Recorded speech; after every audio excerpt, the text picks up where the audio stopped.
themselves in adversarial interview. And this is really aimed at kind of open-minded, independent voters who just trying to make up their mind. And so you can understand, like, what is what is it just like to have a conversation? So honored to Donald, great to speak. We had a great conversation yesterday. As you mentioned yesterday, if we could just record that conversation and post it, it would have been excellent. And I hope we can have something like that today. Well, I think we will. I'm pretty sure we will. And congratulations, because I see you broke every record in the book with so many millions of people, and it's an honor. We view that as an honor. And then you do want silencing of certain voices. Usually those are voices that have something to say that are constructive, oftentimes constructive.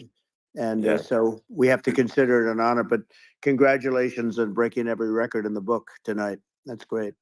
Well, thank you. Well, maybe we could start off with, the assassination attempt, which was an incredible thing. And I have to say that, your actions after that assassination attempt were inspiring. You, instead of shying away from things, instead of ducking down, you were pumping your fist in the air and saying, fight, fight, fight. And I think that's, the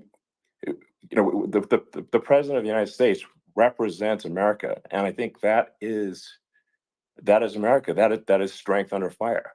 And so that's, a big, part of the reason why I was excited to endorse you as the president of the United States for having another term here is that was just incredibly inspiring. But what was it like for you? Not pleasant. I have to be honest. I said there was blood. I had more blood. I didn't know I had that much blood. The doctors later told me that the ear is a place that is a very bloody place if you're going to get hit. But in this case, it was probably the best alternative you could even think about, because it went at the right angle, and it was a hard hit. It was very, I guess you would say, surreal, but it wasn't surreal. I was telling somebody, you have instances like this, or like a lot less than this, where you feel it's a surreal situation. And I never felt that way. I knew immediately that it was a bullet. I knew immediately that it was at the ear. Yeah. And because it hit very hard, but hit the ear. And I also heard people shout, bullets, bullets, get down, because I moved down pretty nicely, pretty quickly. And we had bullets flying right over my head after I went down. So I'm glad I went down. The bigger miracle was that I was looking in the exact direction of the shooter. And so it hit me at an angle that was far less destructive than any other angle. So that was the miracle. That was, for those people that don't believe in God, I think we got to all start thinking about that. You have to, I'm a believer. Now I'm more of a believer, I think. And a lot of people have said that to me. A lot of great people have said that to me, actually. But it was amazing that I happened to be turned just at that perfect angle. And all because I put down a chart on immigration that showed that the numbers were so great. I love that chart even more maybe now. It's a sign. Maybe that's a sign, It's an immigration sign. You highlighted a serious issue. And at that moment, the bullet missed your, hit your ear, but missed your head. The amazing thing is that the sign, I said, bring down that sign on immigration. And it was literally about an eighth of a second where it would be good. And after that, it was going to be a disaster, no matter which way you were facing. But it just had that perfect angle, which was exactly at this shooter. Very sad situation. Such a sad situation. As you know, we lost somebody that was great, Corey, who a firefighter, a great gentleman, a great trumper.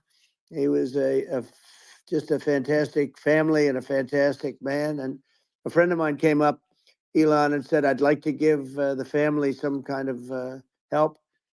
And I said, that's great. He said, do you mind? I said, I don't mind at all. And he wrote out a check for $1 million, gave it to the wife. And, you know, she said, this is really nice, but I'd rather have my husband back, which is a nice thing for Sure. somebody to say, to be honest. She's great. The family is great. And we raised a lot of Yeah. money for them and for two other gentlemen are unbelievable people also. They were hit really badly. They thought they were not going to make it, and they did. The doctors in the Butler area, I tell you, they were incredible. They saved the two, and they were really hit tough, both of them equally. And we thought, Yeah. my first question was because I heard bullets flying over me. I said, how many people were killed? Because we had a massive crowd there, a tremendous, Yeah. thousands and thousands of people. And there was no land. I mean, it was all people. So I said, how many people have been killed? Because I knew there were other shots being fired. Sure. And they said, we don't know yet, but some people have been badly hurt. And I have to give the Secret Service sniper, they call him, or sharpshooter, but sniper, Yeah. because he didn't know there was a problem. He's an extraordinary shot, obviously, and he didn't know there was a problem. And he was Yeah. able to pick it all out within 5 seconds. And he used one bullet from very far away, I guess probably about 400 yards. The shooter was 130, but he was on the he was on the opposite side of the field and the podium, and he saw the smoke and the flame from the gun, immediately recognized it, and immediately took a shot. And it was one perfect shot from very far away. And if he didn't do that, Elon, he would have. I mean, if he would have, a lot more people could have been Sure. badly hurt and killed.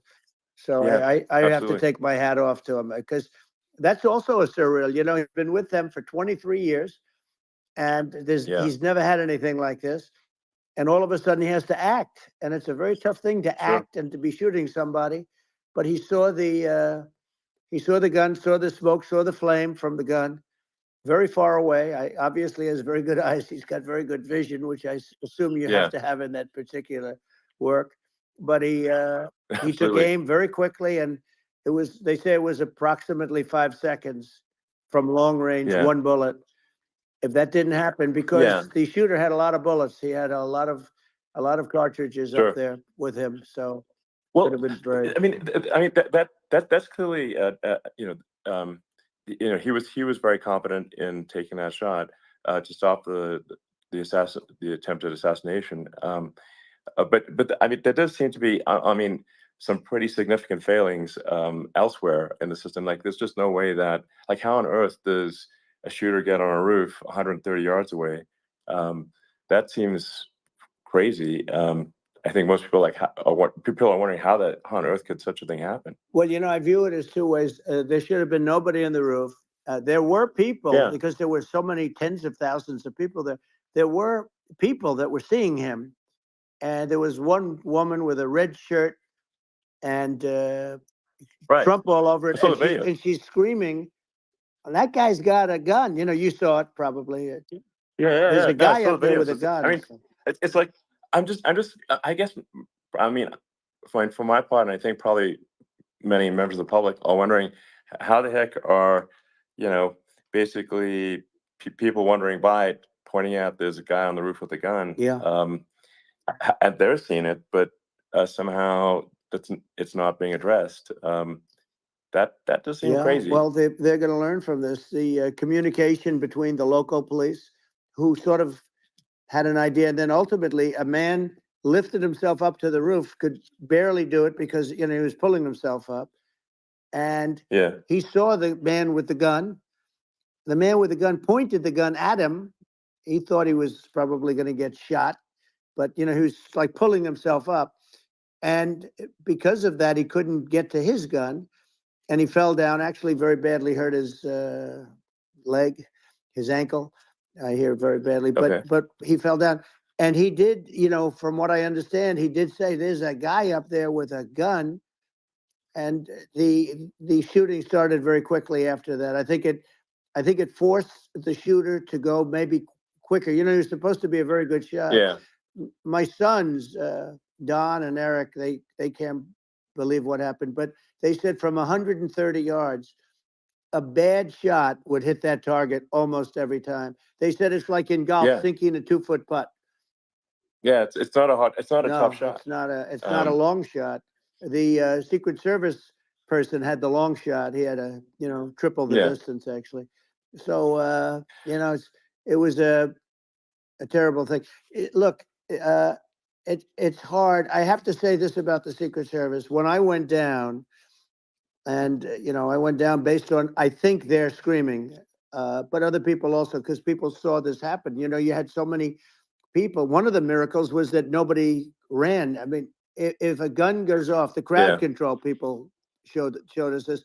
When guns go off, and it does happen in stadiums at a soccer match or some kind of a match, everybody flees. They call it a stampede, like cattle. But everybody, and a lot of yeah, people get killed with those stampedes. We had sure. more people than you'd have at some of these matches or these games, and nobody left. You had a small group behind us in the grandstand, and that was full. And you look at it as it was taking place, and normally they'd be running. They didn't leave. They saw that I was hurt. They saw a lot of blood, and they saw that I went down. And it's almost like they wanted to be with me. Well, out front, you had thousands, tens of thousands of people. As far as the eye could see, you had people in Butler, as far as the eye could see, and Yeah, and a lot of press too. There was many cameras on watching this. It's what makes it so different, because normally things happen that aren't good, but you never have a picture of it. Here we have all these cameras shooting it, so yeah, it's sort of amazing. But one of the interesting things was that you didn't have anybody flee. You didn't have anybody stampede. sure. Nobody. And there were some people behind me. They stood up and they're looking like, I mean, I'll tell you, Yeah, you yeah, want to have them in a foxhole with you. I want to meet some of those people, sure, because sure. it's so different from what you heard. But so I was down. But the Secret Service Yeah, guys, there were bullets flying right over my head. You could hear them go whizzing, yeah, and these guys came jumping on top of me, and a young lady, Kate, uh, would jump. They moved so fast, and let me tell you, that took tremendous courage. Now there was a lack of coordination. There was, obviously everybody understands that that building should have been covered, and yeah. I mean, that was I the think big that, thing. like, I mean, looking at the aerial views, that building would be like the #1 spot for a sniper. I mean, it's like if you were to pick, like, what is the favorite, what if you, so if the goal is to assassinate, what's your favorite spot? That building, the You're roof of right. that building would be #1. That would have been the spot. It's like you can ask for a better No, location. It's like number no, that one. would have been the spot. Um, You know what people think yeah, is when the local policeman, who, by the way, he really he did what he was supposed to do. He couldn't hold on any longer. And then when he got yeah, his head just peeking above, this guy standing there with a gun at his head. And when he fell down, again, hurt his ankle very badly, but he was making the calls. But what happened is the firing took place very soon. So what they yeah, think is that this guy ran to his site, which he had all planned out with the gun. He ran to the site and he started shooting fast. And maybe that's why he sort of missed. I mean, he uh, yeah. But he as you got said, me, but he it would have could have hit. been I mean, a much yeah. bigger problem. But he totally would have hit if you hadn't turned your head. So, like, there was it was a very near It thing. was a So miracle. If I hadn't um turned my head, yeah, I would not be talking to you right now. As much as I like you, exactly. I would not. Yeah. I would not be talking to I mean, be talking to you from another realm, you. perhaps. Yeah, that's Um right. We'd be talking from a so different place. But it was a very terrible experience. The Butler Hospital, they did such a great job. The doctors were so good. Everybody was so good. There was a mistake.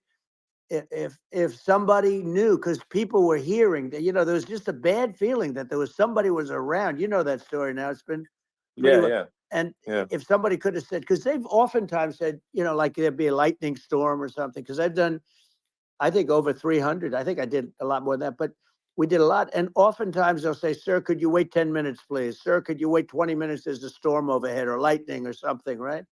And yeah, that happens yeah. often. And this would have been a perfect time for that to have happened, but it Yeah. didn't. It didn't get coordinated. That was the problem. Well, it was your I think your actions in the heat of fire. And like what I found admirable there was that you can't fake bravery under such circumstances. The courage is instinctual or it is not. It's not a rehearsed action. And so I just want to say that I think a lot of people admire your courage under fire there. And Well, yeah, so thank you very yeah, much. I appreciate it. I didn't think of it. I just wanted to get up and I wanted to stand up. I wanted to let people know, I felt I was good when they were on top of me, covering me, actually, very much covering me and very bravely. But I wanted to get up. I said, I want to get up. And they wanted, they have everything there. They wanted stretcher. I didn't like the stretcher. And I knew I was hit in the ear, but I knew I wasn't hit anywhere else. They felt I was hit someplace else yeah, because it was such a lot of blood. And they were sure that I was hit someplace else. And they were saying, "Sir, you were hit in more than the ear." I said, "Nope, I was hit in the ear. I want to get up. Let me get up." And so I got up, and the crowd didn't know what to think. I mean, this was so many people, and you could see they were confused. They didn't know what to think. And I wanted to let them know I was okay. It was very important for me to let them yeah, know that. And they went wild. You've seen the after. They didn't go wild when I yeah, got up because they didn't know, was I alive. You really couldn't tell when I stood up before the fist in the air. Uh, they didn't know if I was alive. Nobody did. And when I put the fist up, they were just relieved and happy and thrilled, and the place went crazy. It was pretty amazing. yeah. It was a Well, terrible thing, but it it was was really nice. incredibly moving. Yeah. Um, well, and I mean, speaking of the sort of slide that got you to turn that uh, saved your life, really, was the illegal immigration Right. slide. Maybe this, That's right. maybe this is worth talking about that, It since was. It was. that slide says You're saved your right. life, No, basically. the illegal immigration saved my life. You're right, but I I had to know be at that's that exact angle. I mean, that's a great one. Saved by illegal immigration. The incredible 100%. thing though, when you talk about the odds, you had to be exactly at that angle. But the Yeah, incredible thing is that the chart, I used it less than 20% of the time. It was just a moment. yeah, It's always on my left, never my right, and it's always at the end of the speech. So here yeah, we have it. It's on the right, not the left. It's at the beginning, not the end. And even the people that put it up, they were unprepared, and they did a great job. They got it up immediately, fortunately. But I looked to the right, and the bullet came whizzing by, hitting my ear. So it was amazing. But when you think of the odds of that, and yeah, yeah, that normally you wouldn't use it. Normally I wouldn't have the thing, and then it would yeah. have been a very different story. It's very much, I I say, an act of God. It's a miracle that it happened, and I'm Sure. honored by it. I'm honored by it. Well, what were you about to say about illegal immigration before you were rudely interrupted with the Well, I was bullet? going to say how good the numbers were. By the way, we're going back to Butler, and we're going to go Great. back in October. We're all set up, and the people are fantastic in Butler. It's a great area. Great. These are incredible people. Like the three that, in the case of Corey, killed, and the other two, the families I got to know them a little bit, and the families are great. But we're going back to Butler, and I think I'll probably start by saying, as I was saying, As you were prior to saying, being so so, horribly interrupted. yeah, But yeah. So rudely interrupted by an yeah, assassination so attempt. but no, but the chart, Some people have no manners. Elon, the chart was just a chart that in my last week we had the best illegal immigration numbers, meaning stopping. It was at the lowest. You've seen the chart. It's become quite a famous Yeah, chart, yeah, but that was the lowest yeah, point ever recorded. It was a really, I mean, I was very proud of those numbers. And then you see what happened with these people, Kamala and Joe. You see what happened. They just let it go. I had remain in Mexico policies. I had all these different policies that was so good.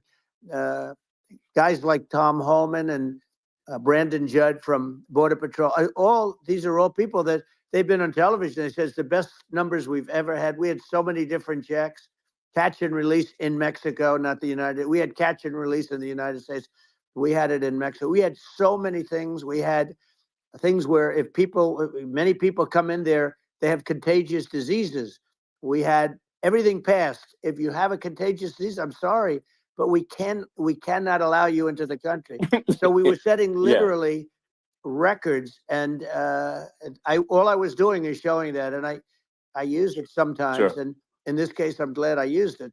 I can tell you that, but they were fantastic numbers. But I'm going to sleep with that chart always. I'll be sleeping with that chart. That chart was very important for a lot of reasons. Well, I mean, would it be accurate to say that you're supportive of legal immigration, but but we also need to shut down illegal immigration, and especially unvetted illegal Yes, immigration, because and that's not the same as saying that everyone who's an illegal immigrant is bad. In fact, um, I think most people who are illegal immigrants are actually good, but you can't tell the difference unless there's a solid vetting of who comes across the border.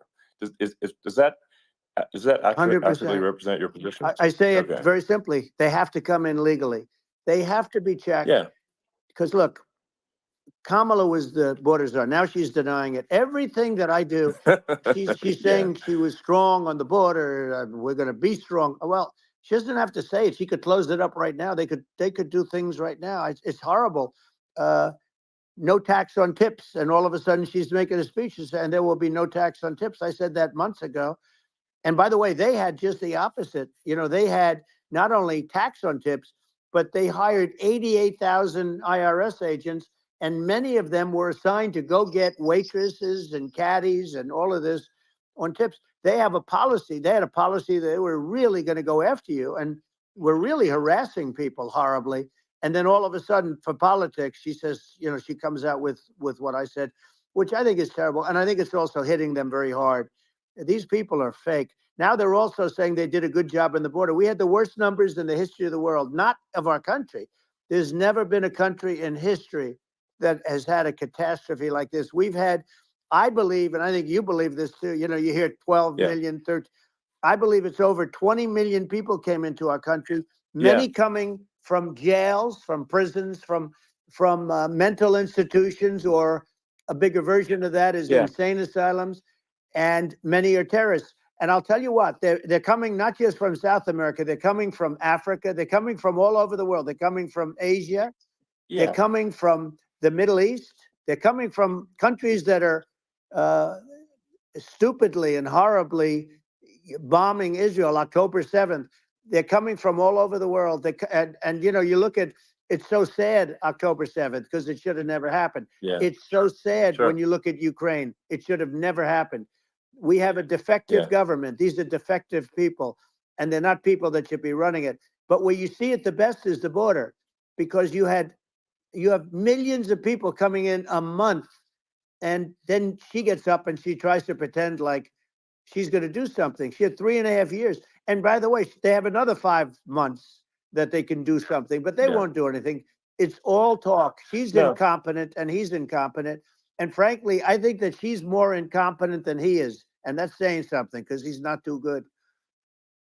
Yeah. No, I think it is essential to have a secure border. I mean, you're really not a country unless you have a Correct. secure border.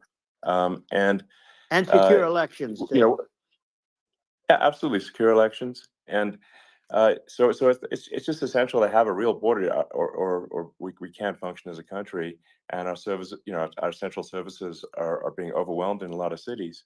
Um, and as we were talking about earlier, I think having a legal immigration process that is smooth and efficient and done well, and speaking as someone who is a legal immigrant, and I think I mean, like, one way to think of it is, who do you want on your team? Who do you want on Team America? And I think we want to just say, okay, we want to let in people who are gonna, be great contributors to our society and to our economy, Right. and and who do you want on the team? And it's not to say that, like, in my opinion, actually, I'd say, like, probably most of the illegal immigrants actually are actually good, hardworking people. That's my opinion. but some are not. And you just have this sort of adverse selection process where, if somebody's, if somebody's like you know, uh, has a career in theft or robbery, I don't understand what's taken them so long to get here, because we're in such a target-rich environment. Um, I mean, why aren't more people who have a career in, bad things coming here sooner? Because it's a piece of cake to go rob, houses in LA or New York, compared to other parts of the world. And in a lot of places in America, if you try to stop the person who's robbing you, you'll be arrested. Yeah, yeah. So it's It's insane. it's right. I mean, what's happening with crime, and our police are so good, but they're not allowed to do their job. But I have to tell you, Elon, I They're hate not. to say, because it's such a downer to say it. I hate to say it. I hate it. But uh, you have a lot of people that just shouldn't be. I think it's a much bigger number than you think. They're I allowing, think you're again, right. they're Yeah. allowing people from their jails. And if you were running one of these countries where they're coming from, you would have had all of them. As an example, Venezuela, their crime is down 72%. They're taking their drug dealers. They're taking, frankly, their prisoners. They're emptying out their prisons. They're taking their criminals, their murderers, their rapists, and they're Yeah. delivering them into But the. that's what Castro did. Yeah, That well, he did on a much smaller scale. yeah, It was a much smaller yeah. scale. But this is a massive scale because this is being done worldwide. But here's what's happening: crime all over the world is down. And wait till you see the numbers that we have. This is migrant crime. This is crime that's going to be. Yeah. And I saw it today in New York where somebody was knifed with raped the girlfriend of a man that stood there watching in New York in one of the shelters and started Sure. pulling out the knives, and bad things happen today. But this is happening every day. These are rough people. These are people that are in jail for Yeah. murder and all sorts of things, and they're releasing them into our country, and they're telling them, if you come back, we're going to kill you. We're going to give you the death penalty or kill you. So they don't want to come back. But these are rough people. Yeah. These are criminals that make our criminals look like nice people, and it's horrible what they're doing. And she's in charge of it because now she's trying to say she Sure. had nothing to do with it, and she's such a liar because she was called the border czar the first day, and it was on the headlines of every newspaper. She's the border czar, and she never even went there. She went to one location which had nothing to do with where the problem is. She went in and out, I Right. guess, because she was getting a lot of pressure, Yeah. but Yeah. had nothing to do where the problem Yeah. is. But she was Well. the Well. border czar, and people Yeah. Yeah. can't allow them to get away with their disinformation campaign. Now she's trying to say that she wasn't really involved, and the whole thing is horrible. She was totally in charge. She could have shut the border down without him. He didn't know what he was doing anyway, so he wouldn't have even known Yeah. what happened. You could shut the border down; he Yeah. wouldn't even know the difference. But uh, the fact is that she was border czar. But if you don't have to call her Yes. that, the fact is you could just call her. She was in charge of the border, and the border was the worst Right. ever. It's simply not working. No, it's horrible. Whether it's a question of intention or competence, either way, we don't have a secure border, and we have people streaming over like it looks like a World War Z zombie apocalypse at times. And sometimes you got to sort of wonder, like, is it real or not? So because you see things, you're like, is it real? So I went to the border at Eagle Pass, and I saw for myself in Texas, and I was like, okay, it's real. I'm like seeing this in real time. I actually posted the video like just live. I just flew there one day and just to see, hey, is this made up or real? And I'm just seeing people stream across the border, and I have to say, at least the people that I saw did not look friendly. So These are people people. can look at my video and say, hey, Yeah. these people look friendly. I don't look super friendly. So These are people that um, Elon would not be the same man if he had to walk across the street and look these people in the eye. These are rough people. These are really rough people coming across. And I know rough people. And these are people that we don't want in our country. And the caravans are coming in and they're putting and who's doing this are the heads of the countries. And you would be doing yeah, it, and so would I. And everyone would say, oh, what a terrible thing to say. The fact is, it's brilliant for them because they're taking all of their bad people, really bad people. And I hate to say this, the reason the numbers are much bigger than you would think, is they're also taking their non-productive people. Now, these aren't people that will kill you. We have enough of them, but these are people that are non-productive. They are just not productive. I mean, for whatever reason, they're not Yeah, yeah. workers, or they don't want to work, or whatever. And these countries are getting rid of non-productive people in the caravans in many cases. And they're also getting rid of their murderers and their drug dealers and the people that are Yeah, really brutal people. And they're coming into our country yeah, at levels that have never been seen before. And I saw an ad just before I got on the air. I'm walking over here, and I saw an ad by Kamala saying how she is going to provide border security. Where has she been for 3.5 years? For 3.5 years, yeah. No, no. we have 20 million people I poured think in. is It's a terrible yeah. I thing. think this, frankly, I think this is a fundamental existential issue for the United States. And if we have another 4 more years of open borders, and it's going to be even worse with another 4 more years, it's going to be even worse than it's been for the past 3.5 years. I'm not sure we've got a country You don't left have a country at that left. point. Elon, if they get in, you will have 50 to 60 million people from all over the world, not South America only. You know, we think of South America, we think of Honduras and El Salvador, Guatemala, and Mexico, you know, the four. But it's not that. It's everywhere. They're coming in from Yeah, everywhere. And I had to stay in yeah. I think Mexico. this is a super important Yeah. point. Like people, it's like basically when I went down there, I was like, well, where are people from? It's like almost no one was from Mexico. To No, be clear, Mexico less, less it's than just the the others. border. It's just the border with Mexico, but the people coming in, it's Earth, the rest of Earth, and America is only about 4 or 5% of the population of Earth. It would only take a few percent of the rest of Earth to overwhelm everything in the We're U.S. already So overwhelmed, Elon. We're overwhelmed. You had to see the news tonight about New York. New York, and I love that place, and what they're doing to it is horrible, what they're doing to it. And all the courts do is they yeah, try and focus on Trump. Okay, let's focus on Trump, who did nothing wrong. I complain about a rigged election. Elon, what's happened is unbelievable. You have from Africa, from the Congo, they're coming from the Congo, and 22 people came in from the Congo recently, and they're murderers, and they're dropped. They drop them. They take them out of jails, which is very expensive, you know, to maintain the jails. Although they don't do too much maintaining, I can tell you. But they take them out of jails, prisons. They take them out, and they bring them to the United States. They deposit them in the United States and say, "Don't ever come back, or you're going to be executed." And they don't want to come back, but they won't come back. sure. But they're coming from Africa. They're coming from Asia. They're coming from the Middle East. They're coming from South Well, America. just They're Earth, coming from rest of Earth, everywhere. basically. And there are a lot of Yeah, really everywhere on bad Earth. ones. It's just an everywhere on Earth thing, and it's just not possible for the United States to absorb everyone from Earth, or even a few percent of the rest of Earth. It's just not possible. Well, So Elon, we're going to have, that's just to yeah, finish this up, we're going to have the largest deportation in history of this country. And we have no choice. Otherwise, we're going to have a country, what they've done to our country.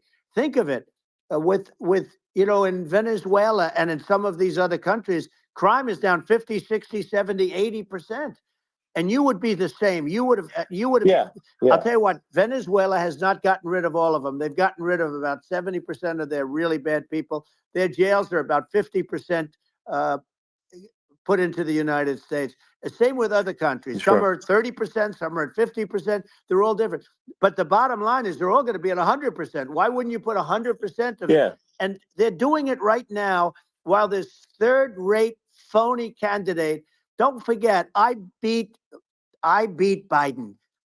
He failed in the debate miserably. And, some people said, oh, gee, it's too bad. It's too bad he did so badly, or I did well in the debate. The first night they said, wow, one of the people at CNN said that was the greatest debate performance I've ever witnessed. And then 2 days later, they didn't talk about that. They just said he was bad. But that's okay. That's the way I get treated. And I don't mind that at all. What I can tell you is this. We cannot have a Democrat. We cannot have her. She's incompetent. She's as bad as Biden in a different. yeah. Look, she hasn't done an I mean, interview since this yeah, whole scam started. And say what you want. This yeah, was a coup. This was a coup of a president of the United States. He didn't want to leave, and they said we can do it the nice yeah. way or we can do it the No, hard way. Yeah, not, I mean, they just took him out back behind the shed and basically shot him. Oh, what they did Biden. with this guy. So, and I'm no yeah. fan of his. And he was a horrible president, the worst president in history. And one of the reasons he was so bad, first of all, the Israeli attack would have never happened. Russia would never have attacked Ukraine, and we'd have no inflation. And we wouldn't have had the Afghanistan mess, if you think of it. Well, And we wouldn't have had yeah. Afghanistan. But we think of Well, it. yeah. You take a few of those events away, and we have a different world. We would also have No, yeah. inflation was caused by oil. Yeah, no, I think you're making an excellent point here, which is that when other countries can, that are, are thinking about invading or doing bad things, when they're thinking about that, they're thinking about, okay, what's the American president going to do? And do they fear the American president, or is it someone they do not respect and do not fear? And I think they would. They rightfully be. I mean, look at that the footage with the assassination. They're like, okay, uh, President Trump is like, don't mess with me. I mean, that's like, whereas I think people are not going to be, and they obviously have not been at all intimidated by Biden, and they certainly will not be intimidated by Kamala. And you have to really think of that in the context of global security. That's that if the American president is someone that, like, evil dictators are scared of, that makes a huge difference to the security of the world. So I had a good relationship with Putin, despite the Russia hoax that lasted for over 2 years. Just a hoax created by Hillary Clinton and Adam Shifty Schiff, some just bad people, just sick people. Frankly, I mean, Schiff is a sick person. He's going to end up probably being a senator. It's hard to believe. The whole thing is hard to believe. But they put our country in danger with that stuff too. They actually, when they make up stories, and you have to fight your way out of it for a long time. But I know Putin very well. I got along with him very well. He respected me, and it's just one of those things. And we would talk a lot about Ukraine. It was the apple of his eye. But I said, don't ever do it. Don't ever do it. I shut down Nord Stream 2. That was the big oil pipeline, the biggest pipeline in the world, going all over Europe. I shut it down. Biden came, and then they say, I loved Russia. I was a friend of Putin, and I loved Russia. No, he actually said to me one time, he said, if you're my friend, I'd hate to see you as an enemy. I shut down his pipeline, the biggest pipeline. They were looking at that to fund, and this pathetic president gets in there. And the first thing he did, one of the early things he did, is he shut down Keystone XL pipeline, which is our pipeline that would have employed 48,000 people, pipeline workers.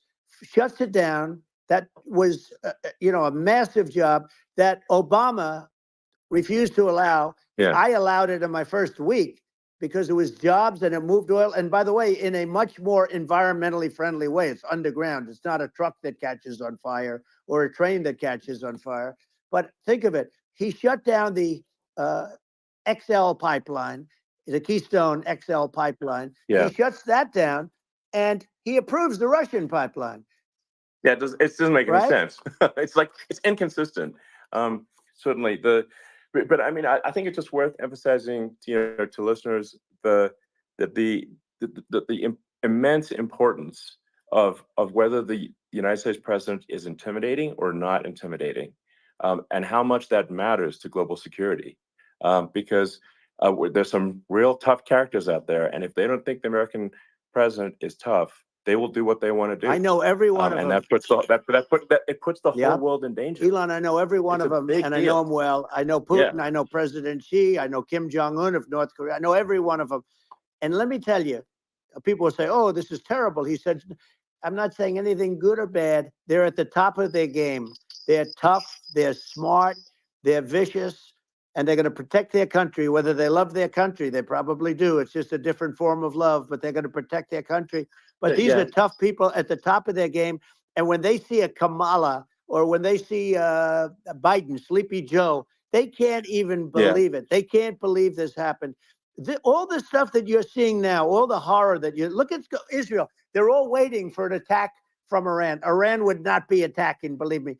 When I was there, and I say it with respect, because I think we would have been good with Iran. I don't want to do anything bad to Iran, but they knew not to mess around. Iran was broke. because I told China, if you buy from Iran oil, it's all about the oil. That's where the money is.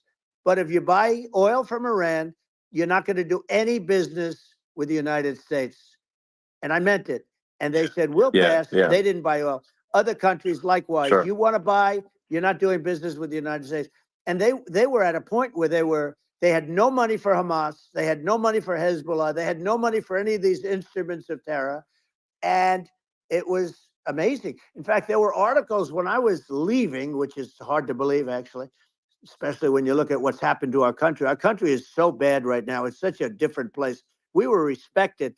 Think of it. 4 years ago, we were so respected to a point where when I said don't buy oil, they didn't buy oil, but they had no money, and Israel would have never been attacked. It is zero chance. And again, I said to Vladimir Putin, I said, don't do it. You can't do it, Vladimir. You do it, it's going to be a bad day. You cannot do it. And I told him things that what I do, and he said, no way. And I said, way. And it's the last time we ever had the conversation. He would never have done. I got along well with him. I hope to get along well with him again. Getting along well with them is a good thing, not a bad thing. I got along well with Kim Jong-un. When I met with President Obama just before entering, it's a sort of a ritual. And I sat down with him and we talked. It was supposed to be for a very short period of time. It turned out to be a long period of time. I said, what's the biggest problem? He said, North Korea. I had that problem worked out very quickly. It was nasty at the beginning with Rocket Man and, all the different things. Yeah. But all of a sudden I got a call. Those were some epic tweets, by the way. Yeah, they were epic, everything. He said that he has a red button on his desk. I said, I have a red button on my desk too, but my red button is much bigger and my red button works.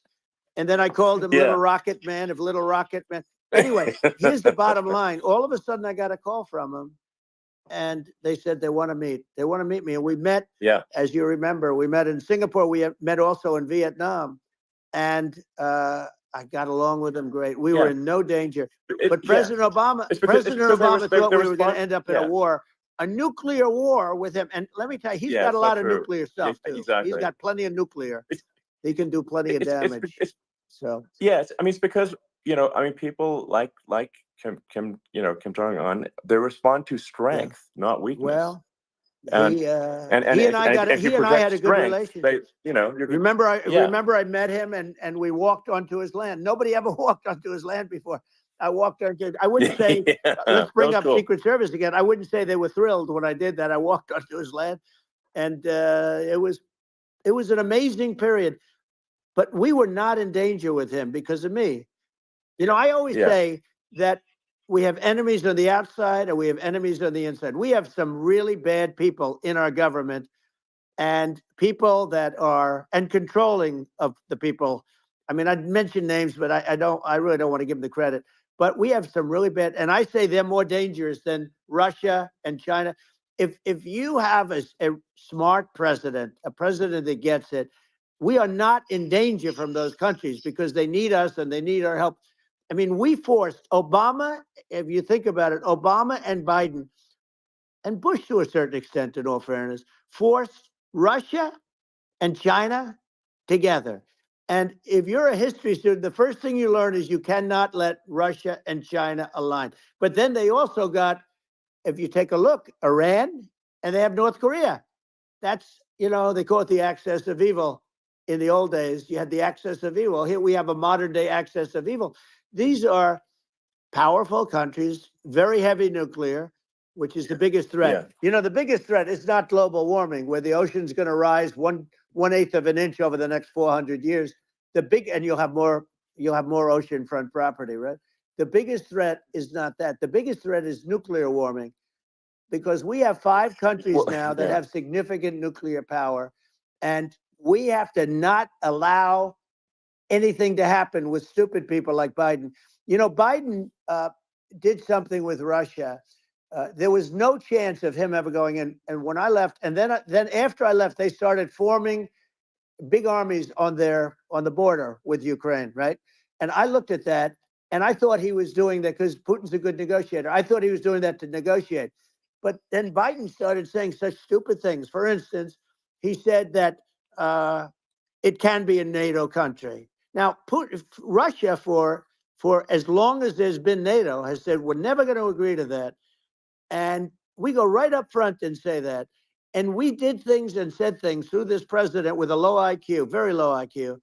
He had a low IQ 30 years ago, by the way, but now he might not even have a IQ at all. There's nothing on the board that goes this low. He said things that were so stupid that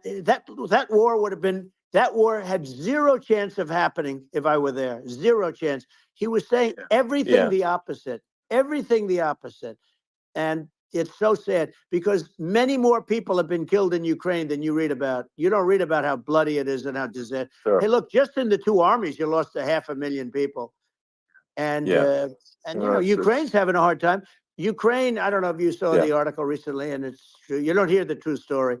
But if you think about it, Russia's gone, Russia defeated Germany with us, and they defeated Napoleon. They've been around a long time. They're a big fighting force. Yeah.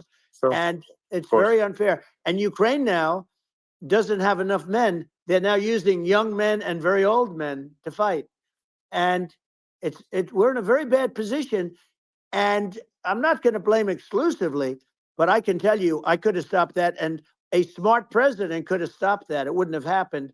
But we had a man that actually made it more prevalent. It was so bad. The words that he was using, the stupid threats coming from a stupid face that he was using. I said, this guy's going to cause us a war. He's going to cause us. And let me tell you, it can lead to World War III. That can lead to World War III. The Middle East can lead to. We have numerous places that could end up in a World War III right now for no reason whatsoever. I think you're right. I think people underrate the risk of World War III, and it's just when you're looking at the risk of global thermonuclear warfare, it's game over for humanity, and it's something that people have, I think, after the end of the Cold War, people have become complacent about, but they actually have forgotten that there are currently a lot of nuclear missiles that have targeting parameters for the United States from 100%. other countries. And one of the things we're going to do is we're going to build an Iron Dome over us. Israel has it. We're going to have the best Iron Dome in the world. We need it, and we're going to make it all in the United States. But we're going to have protection, because it just takes one maniac to start something. We're going to have protection, and we're going to have. Why shouldn't we have an Iron Dome? Israel has one. Some other places have one that nobody even knows about, frankly. But Israel has it. We're going to have an Iron Dome. But with all of that being said, to me that's so important, the most important. But with all of that being said, the election's coming up, and the people want to hear about the economy and the fact that they can't buy groceries because they don't have enough money to buy groceries. The inflation has killed them. Food prices are up 50, 60, even 100% in some cases. And this stupid administration allowed this to happen, and it's a shame. And that's the thing that people most care about, in my opinion. They care about the border a lot. And we discussed the border at great length. It's nice to have a forum like this where I can discuss something at length.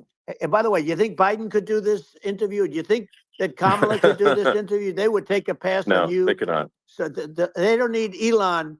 They don't need Elon screaming out questions. It's pretty sad when you think that somebody that does this for a living can't answer a question or is afraid to do an interview. And in her case, with a very friendly interview, she's got all friendly interviewers. It's pretty sad. Yes, absolutely. But the big thing now is the economy, Elon. And as much as I mean, I view nuclear as the single most important thing, but a lot of people don't understand that. But it doesn't have to. If I understand it, that's all you need. Because if I was president, you're not going to have that kind of a problem. But the thing that they really is making them angry is what Kamala and Biden have allowed to happen to the economy. It's a disaster with inflation. The inflation, it doesn't matter what you make. The inflation has eaten you alive. If you're a worker or if you're just a middle income person, you can't afford. 4 years ago, 5 years ago, people were saving a lot of money. Today, they're using all their money and borrowing money just to live. It's a horrible thing that's happening. And we'll end that quickly. Well, I think a lot of a lot of people just don't understand where inflation comes from. Inflation comes from government overspending because the checks never bounce when it's written by the government. So if the government spends far more than it brings in, that increases the money supply. And if the money supply increases faster than the rate of goods and services, that's inflation. So really, we need to have we need to reduce our government spending, and we need to re-examine. I think we need like a government efficiency commission to say like, hey, where are we spending money that's sensible? Where is it not sensible? And we need to live within our means. We're currently adding, I think, $1 trillion to the deficit roughly every 100 days. That's right.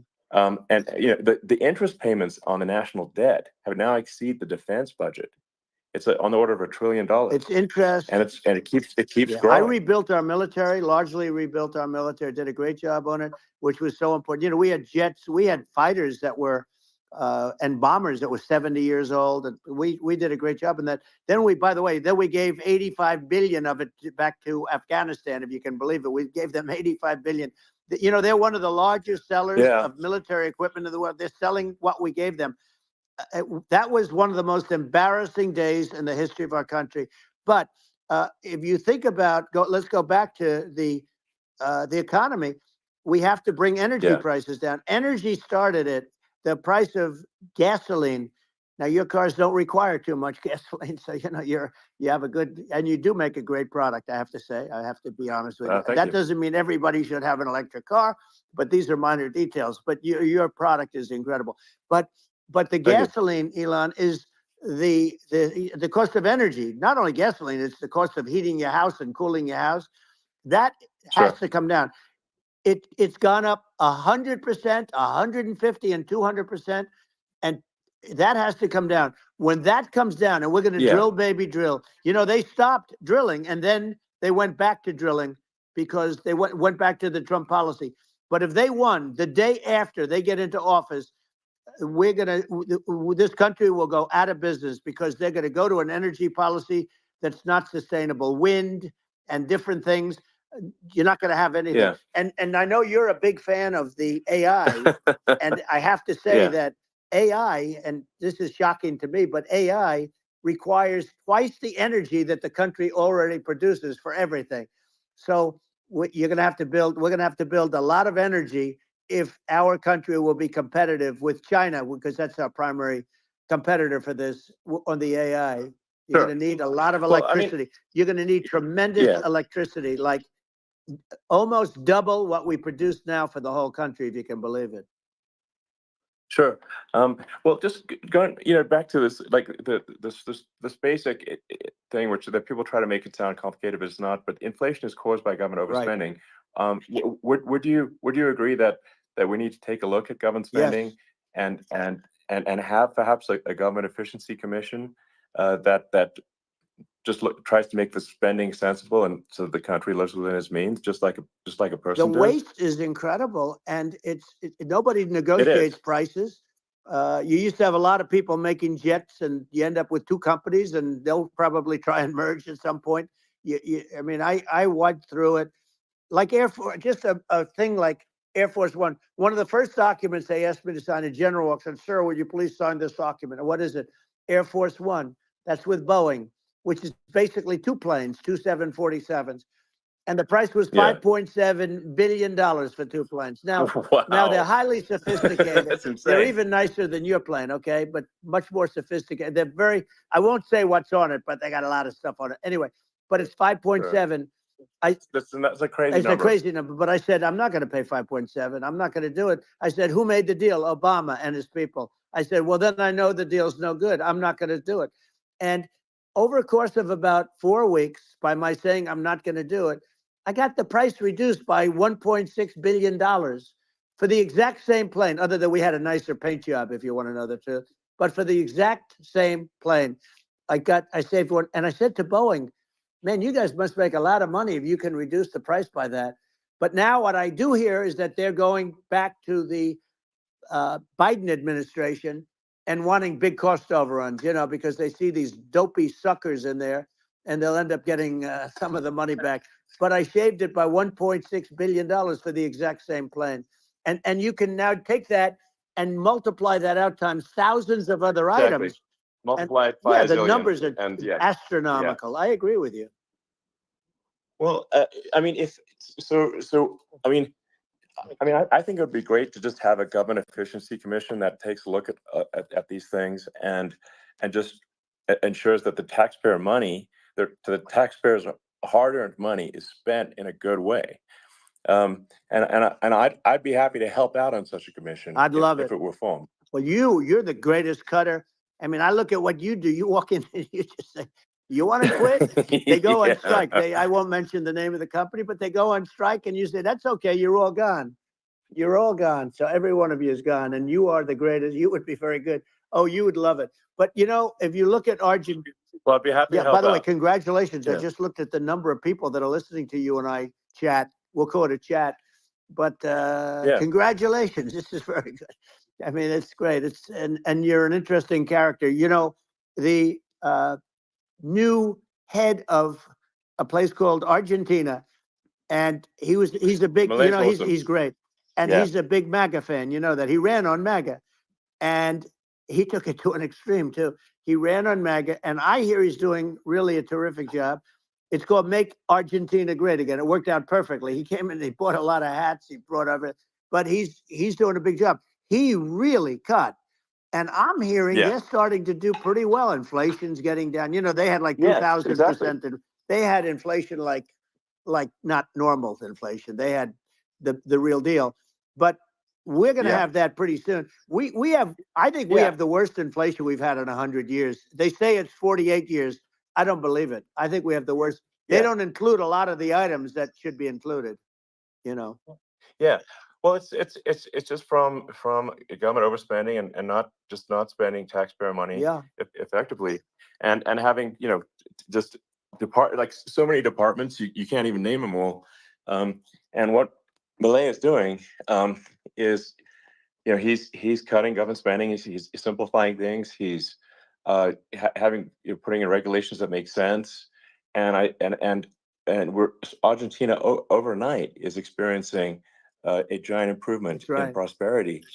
But it's also a lesson for the United States, which is that Argentina used to be one of the most prosperous countries in the world.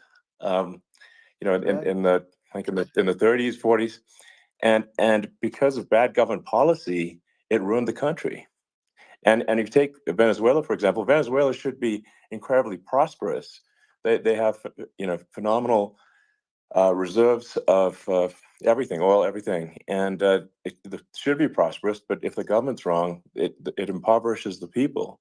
And so I think we should not be complacent in the United States in thinking that and taking our prosperity for granted, because if with bad government policy we can run the country into the ground, and that's just something people should bear in mind. Don't take prosperity for granted. Well, think of education. So we're ranked at the bottom of every list of the top 40. We're ranked number 40, number 38. Norway, Switzerland, Sweden, different countries are ranked good. Actually, China's pretty close to the top. They're a top 6 or 7. But we're ranked at the bottom, almost at the bottom, 38, 39, 40. In other words, horrible. And yet we spend more per pupil than any other country in the world. So we spend more. And what I'm going to do, one of the first acts, and this is where I need an Elon Musk. I need somebody that has a lot of strength and courage and smarts. I want to close up Department of Education, move education back to the states, where states like Iowa, where states like Idaho, not every state will do great, because states that basically aren't doing good now. You look at Gavin Newsom, the governor of California. He's terrible. He does a terrible job. So he's not going to do great with education. But of the 50, I would bet that 35 would do great, and 15 of them, or 20 of them, will be as good as Norway. Norway is considered great. You can name them. I mean, they're so good. Some of these countries are so good. But if you go into some of these really well-run states, we have states that don't know what debt is. We have states that have low taxes, no debt, everybody working. They're really well-run. Sure. And maybe they have certain advantages in terms of location, in terms of, the land or the sun and the water and the whole thing. There are a lot of advantages that some people have. But if you moved education back to the 50, you'll have some that won't do well. but they'll actually be forced to do better because it'll be a pretty bad situation. Yeah, But if you think about it, yeah, you'll have some of these states. I'll bet you'd have 30, 35 states. It'll be much better. And you know what it'll cost? Less than half what it is in Washington. And these people don't care about the students in these, faraway states. And it'd be unbelievable. Yeah. I think you're making a good point in that if the states have to if each state has to compete against other states, then people will naturally move to states where it's better. Well, like California, as we said, it's a badly run state. I could go through. I got so many friends that are in those states, even if they're Democrats. I hate to mention certain states, but Illinois is badly run with Pritzker. He's a real loser. But some of these places are just badly run. But it's almost going to force them to run better, and they won't do it good initially. But you're not going to do worse than you're doing right now. And I would say that the cost, you would cut your cost by 50 or 60%. And you'd have a little monitor. You want to make sure they're teaching English as an example. Give us a little English, right? Sure. Right? Yeah. No, but I mean, too much. I mean, some of these governors are doing so badly. I mean, they got so many people moving out of their state. They should get U-Haul Salesman of the Year award because they're driving so much U-Haul. It's actually amazing. People moving out. Isn't it amazing to you as a businessman that they can even survive? Like Illinois, so many people are leaving, and you wonder, how do they survive? I mean, how do they survive? I saw where you left California and you moved to Texas. Texas does a great job. But, I mean, I just wonder, how do these states survive when big businesses, a big oil company just left California, as you know, and they moved to Texas. How do these big states survive when they lose so many businesses and their taxes are already really high? The taxes are among the highest taxes. You almost wonder, how do they continue on? And in many cases, the governors don't do a good job in their crime-ridden places. You wonder, how do they continue to just go on? It's not a good situation.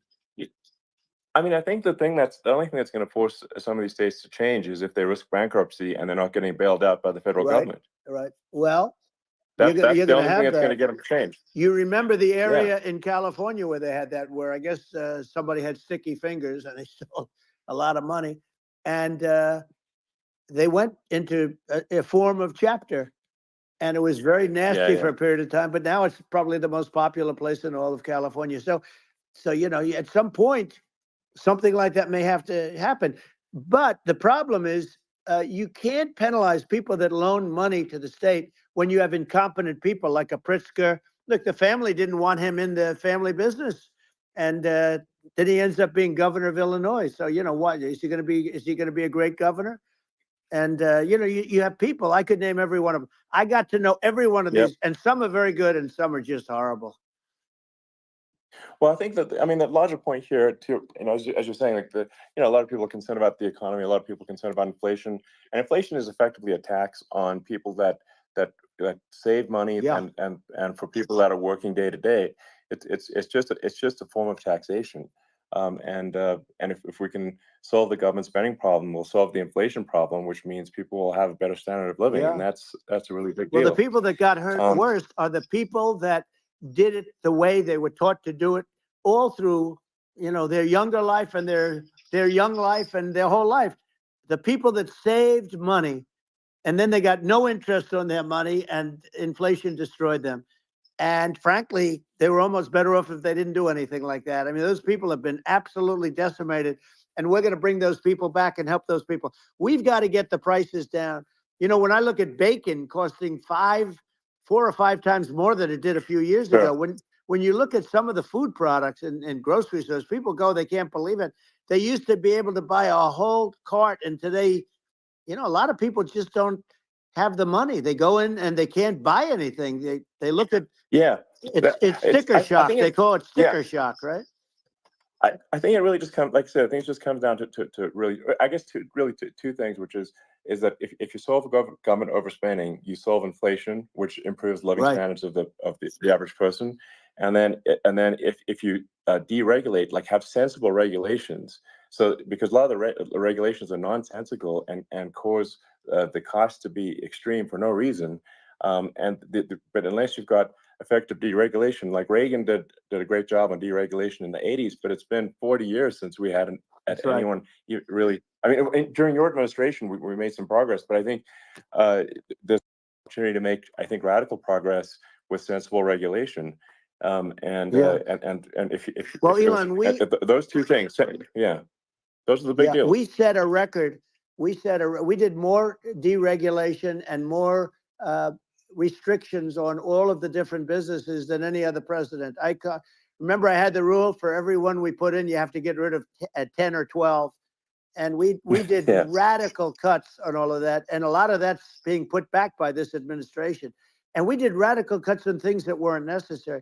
But we were all set. You know, we had the best economy ever maybe in the world. And then what happened is COVID came in and we had to focus on that and nobody knew what it was.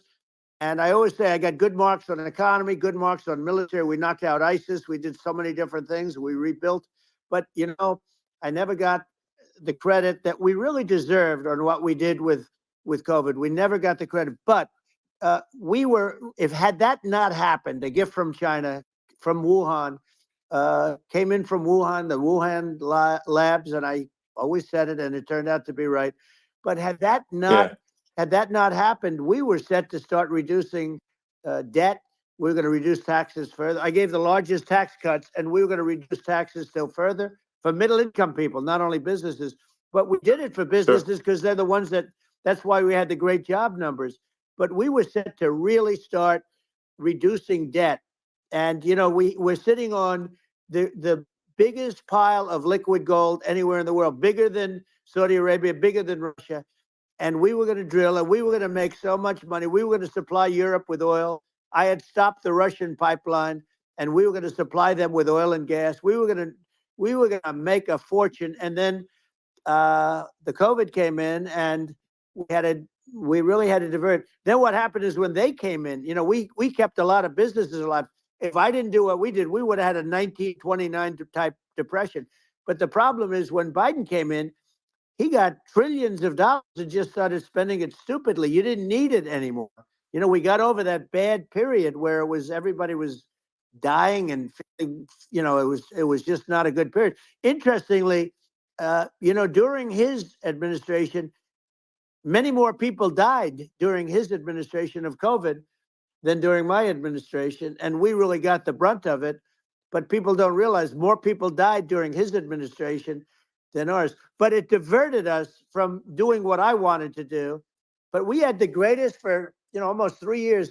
We had the great, and you know that probably better than anybody. So many of your friends said to me, the best years we've ever had in business were during the Trump years. And also said that African American, Hispanic American were so incredible. They were having the best. Asian American women, men, young people without a diploma, young people that graduated from the best colleges, from MIT, from the Wharton School, from all of the great colleges, Harvard.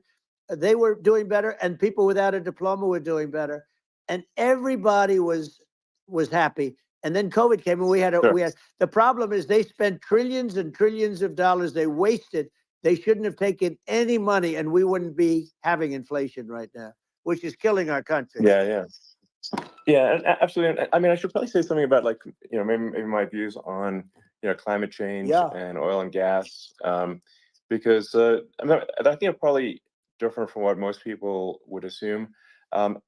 Because my views are actually pretty, I think, moderate in this regard, which is that I don't think we should vilify the oil and gas industry and the people that have worked very hard in those industries to provide the necessary energy to support the economy. And if we were to stop using oil and gas right now, we would all be starving and the economy would collapse. So it's, you know, I don't think it's right to sort of vilify the oil and gas industry. And I you know, the world has a certain demand for oil and gas, and it's probably better if the United States provides that than some other countries. Sure. And it would help with prosperity in the U.S. And at the same time, obviously, my view is like we do over time want to move to a sustainable energy economy, because eventually you do run out of, I mean, you run out of oil and gas. It's not there for, it's not infinite. And there is some risk. I think it's not, the risk is not as high as you know, a lot of people say it is with respect to global warming. But I think if you just keep increasing the parts per million in the atmosphere long enough, eventually it actually simply gets uncomfortable to breathe. People don't realize this. If you go past 1,000 parts per million of CO2, you start getting headaches and nausea. And so we're now in the sort of 400 range. We're adding, I think, about roughly 2 parts per million per year.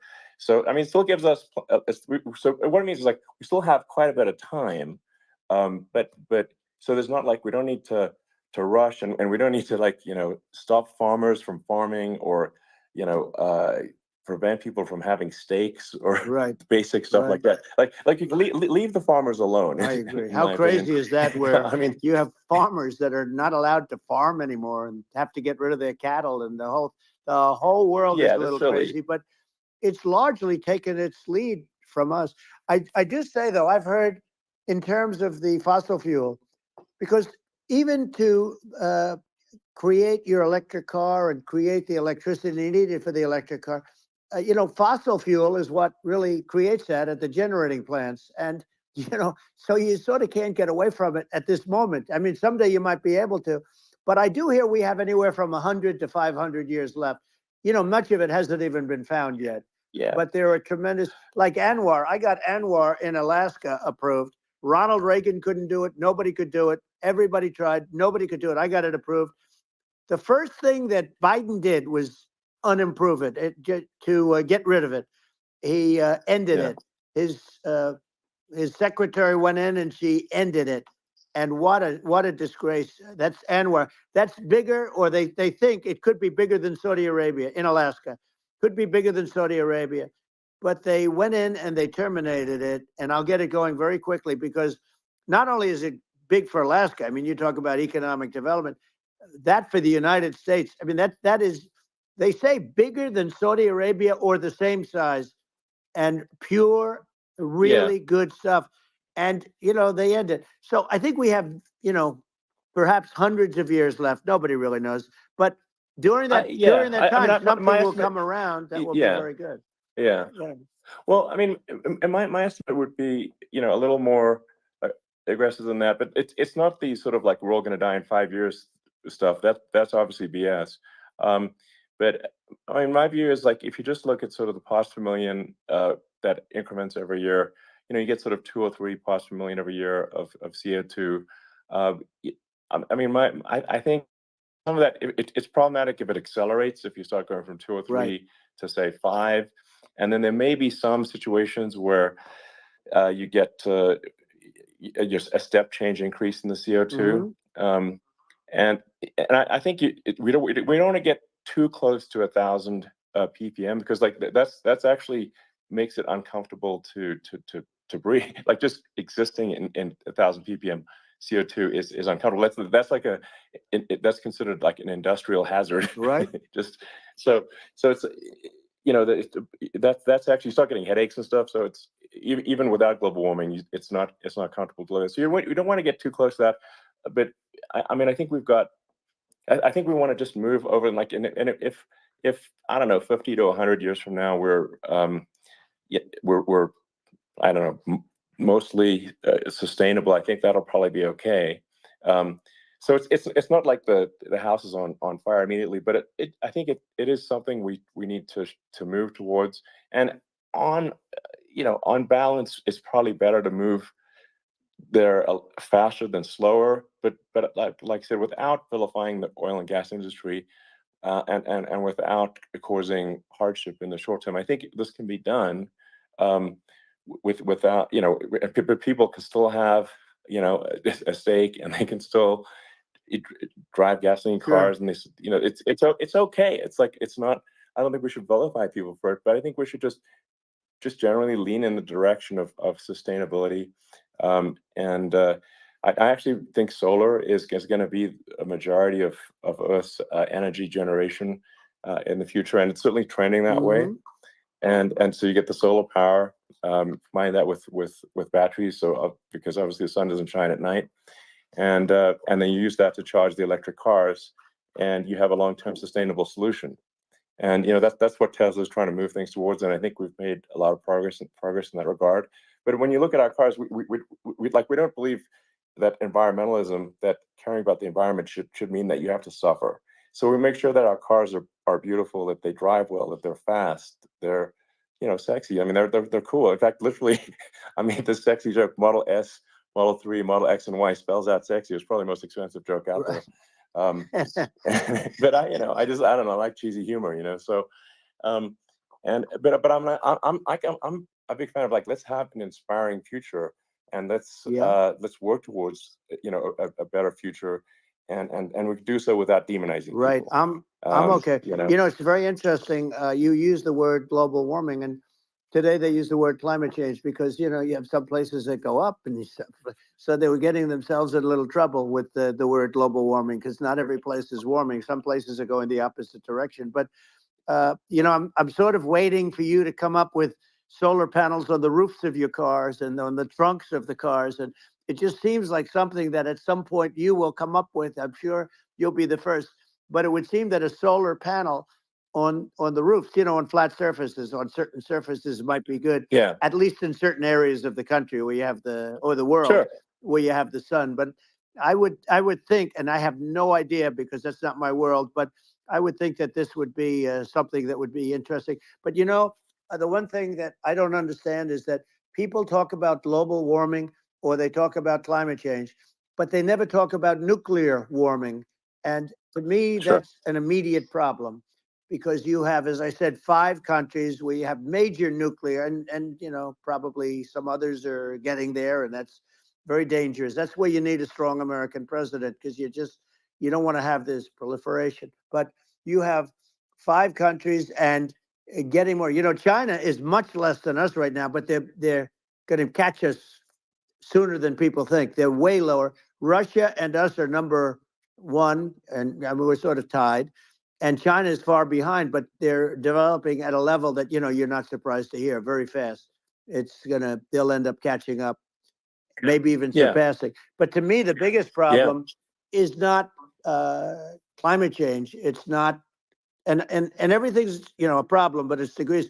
To me, the big problem is the nuclear power. The power of nuclear is so great. And when I talk about I'll prevent World War III, I will. But the truth is that you have to, because this is no longer army tanks going back and forth and shooting at each other. This is a level of destruction and power that nobody's ever seen before. Yeah, and actually, there's the bad side of nuclear, which is a nuclear war, very bad side. But there's also, I think, nuclear electricity generation is underrated. You're right. And it's actually, people have this fear of nuclear electricity generation, but it's actually one of the safest forms of electricity generation. It's just a huge misunderstanding. And if you look at the injuries and deaths, caused by, say, I mean, I'm not going to try to pick on coal mining, but just any kind of mining operation. And there's a certain number of injuries and deaths per year.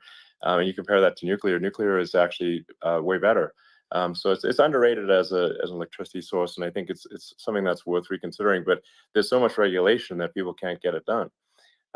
So that maybe they'll have to change the name. The name is it's a rough name. There are some areas like when you see what happened in bad branding. We'll have to rebrand it. We'll have to give it a good name. We'll name it after you or something. No, it has a branding problem. When you see what happened, it does have a branding problem. When you see what happened in Japan, where they say you won't be able to go on the land for about 3,000 years. Did you ever see that?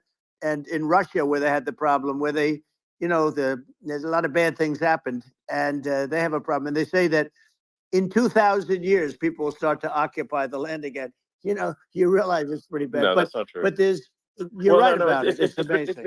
It's actually not that bad. So like after Fukushima happened in Japan, like people were asking me in California, are we worried about like a nuclear cloud coming from Japan? I'm like, no, that's crazy. It's not even dangerous in Fukushima. I actually flew there and ate locally grown vegetables on TV to prove it. and I donated a solar water treatment, a solar powered system for a water treatment plant. And Yeah, but you haven't because the been danger feeling is so just well lately, and I'm worried about it. no, but I mean, I'm it's just only kidding. it's fine, it's like Hiroshima and Nagasaki were bombed, but now they're like full cities again. So Right. it's Well, that's really great. not That's something great. that That's um great. so it's not as scary as people think, basically. But Yeah. let's see. I mean, are there some other topics we should touch on? Like lawfare. I think Well, we need to be concerned about. what they've done to this country. Obviously, Yeah. yeah. Well, we just won the big I mean, case in Florida.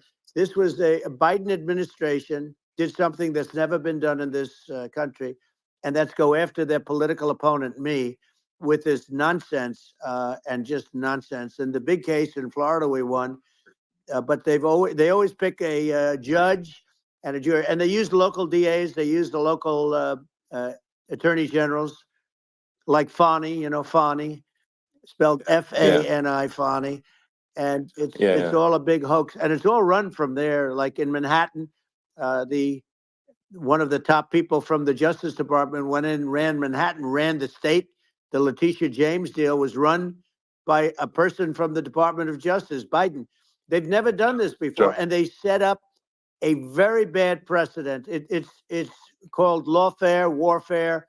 It's a terrible thing, and never happened in our country. It does happen in banana republics and third world countries, but it's never happened. And the incredible thing is it actually drove my numbers up because people see, fortunately I have a platform like you, or, in all fairness, like a conversation like this, where I can talk about it and people understand. I mean, you fight for election integrity and you end up getting indicted because you're fighting for election integrity.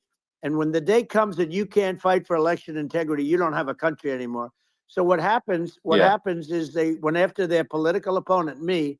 Now Biden's, close to vegetable stage, in my opinion. Okay, I looked at him today on the beach, and I said, why would anybody allow him? The guy could barely walk. Why would anybody allow him? Does he have a political advisor that thinks this looks good? He thinks this looks good because it looks so bad, and it's ridiculous. I mean, and he's been doing that for a long time. He can't lift the chair. The chair weighs about 3 ounces. It's meant for children and old people to lift, and he can't lift it. The whole thing is crazy. Well, he's clearly not, I mean, he's clearly like, we just don't have a president right now. You don't have a president, and she's going to be worse than him because she is a San Francisco liberal who destroyed San Francisco, and then as Attorney General, she destroyed California. You talk about location, and we're talking about the sun and the water and all. There's nothing better than California. She has destroyed that. She was the original DA. She was the original in San Francisco. She was the original Attorney General in California. What she has done to California is, well, you know better than I do. You just left California for a lot of those reasons.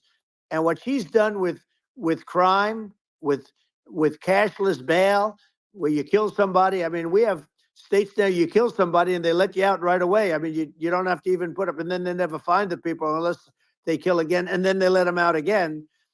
Our country is becoming a very dangerous place. And she is a radical left San Francisco liberal. And now she's trying to protect. Now she's looking like she wants to be more Trump than Trump, if that's possible. I don't think it's possible, but she wants to be more Trump than Trump. Yeah. I want a wall. I think that's, she wants to release all the prisoners that are in detention. And some of these guys are really bad. right. That just came out today. She doesn't want to build the wall, even though the walls work. Walls and wheels. In your business, everything you do is obsolete, almost, well, not the tunnels, but everything is obsolete. Even your rocket ships, they're like a month later, they're obsolete. You find a better way to. The only thing the wall, I built hundreds of miles of wall, and that's why we had such good numbers. I was going to add 200 miles. We bought it. We could have flipped it up in 3 weeks, and they sold it for 5 cents on the dollar. That meant, I said, wow, that means that they actually do want to have open borders. She wants to have open borders, and now she's going like she's tough on the border. It's such a lie. Yeah, this is simply not true. This is simply not true. And everybody knows it's simply not true. It's a disgrace that she can say it. No, I mean, obviously, what's happening sort of overnight is they're rewriting history and making Kamala sound like a moderate when in fact she is far left, like far Worse left. than Bernie Um, Sanders. She is considered yeah, more liberal by far than Bernie Sanders. She's a radical left lunatic. And if she's going to be our president, very quickly, you're not going to have a country anymore. And she'll go back to all of yeah, the things that she believes in. She believes in defunding the police. She believes in no fracking, zero. You know, now all of a yeah, sudden she's yeah, saying, no, I will. I really want to see fracking. If they got in, the day she got in, she'll end fracking. And by the way, if people didn't think that, the lunatics that really believe in that, uh, they won't vote for her. You know, like like the yeah, Palestinians and Israel. She is so anti-Israel, and she's bad for both. Biden actually did something that was impossible. Both sides hate him. You know, both sides. That was a hard yeah. thing to do. Unification. Yeah, no. I mean, Netanyahu came to give a talk to a joint Senate and House sitting, and I was there, and Kamala stood him up. What does that say? I think Um, it's highly that's disrespectful. And I say, if you're a Jewish person or if you believe in Israel, if you're a person that, is a very pro-Israel, if you vote for her, it's worse than Biden. And Biden was bad. But if you vote for her, you ought to have your head examined.